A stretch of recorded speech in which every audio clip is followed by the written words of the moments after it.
En 1932, je me trouvais à Vancouver, étant alors en route pour les Indes. Un groupe de jeunes m'invita pour leur parler durant quelque temps. Un jeune homme me demanda: peux-tu nous donner des informations sur l'œuvre chrétienne aux Indes? Mais je ne fis que critiquer les missionnaires à cet instant-là.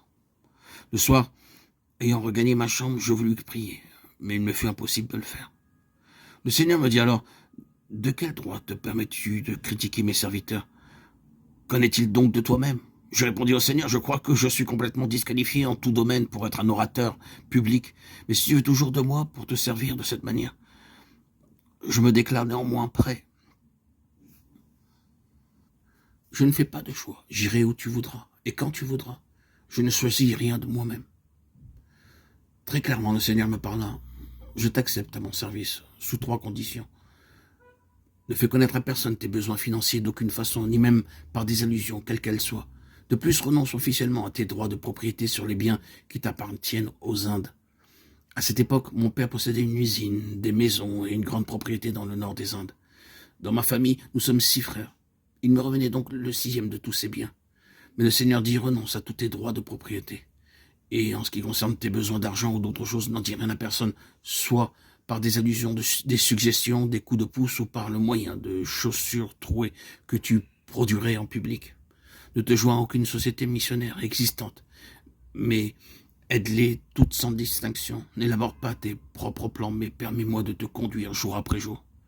C'était très tôt le matin. À 2h30, le 4 avril 1932, je répondis: Seigneur, j'accepte. La chose était donc réglée. Sans aucun autre plan dans mon esprit, je rentrai aux Indes en 1933. Mon père et ma mère vinrent m'accueillir à mon arrivée à Bombay. Lorsque je quittai le bateau, mon père me dit: mon fils, jusqu'à présent nous n'avons dit à personne que tu es devenu chrétien. En effet, à cette époque, j'avais écrit à mon père une lettre de 22 pages avec beaucoup de versets bibliques, lui expliquant comment le Seigneur Jésus-Christ avait changé ma vie, ayant pardonné mes péchés et m'avait donné la vraie paix.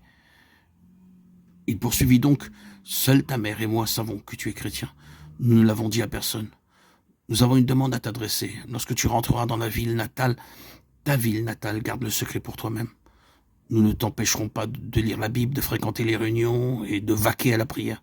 Tu pourras te rendre où tu voudras pour les réunions ou pour la prière, mais nous posons une condition.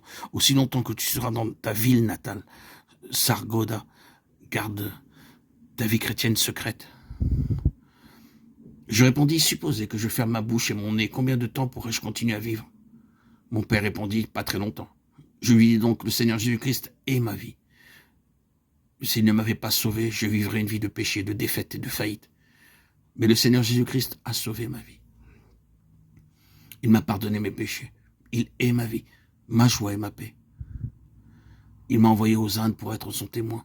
Comment pourrais-je vivre en le reniant? Mon père me répondit: dans ces conditions, tu ne peux pas rentrer à la maison. Bien que rentrant aux Indes après 7 ans d'absence, mon père à ce moment-là me quitta, me laissant à Bombay. Tout l'argent en ma possession, je le lui donnai pour lui témoigner mon respect. C'est ainsi que commença mon pèlerinage aux Indes, il y a 44 ans, en 1933.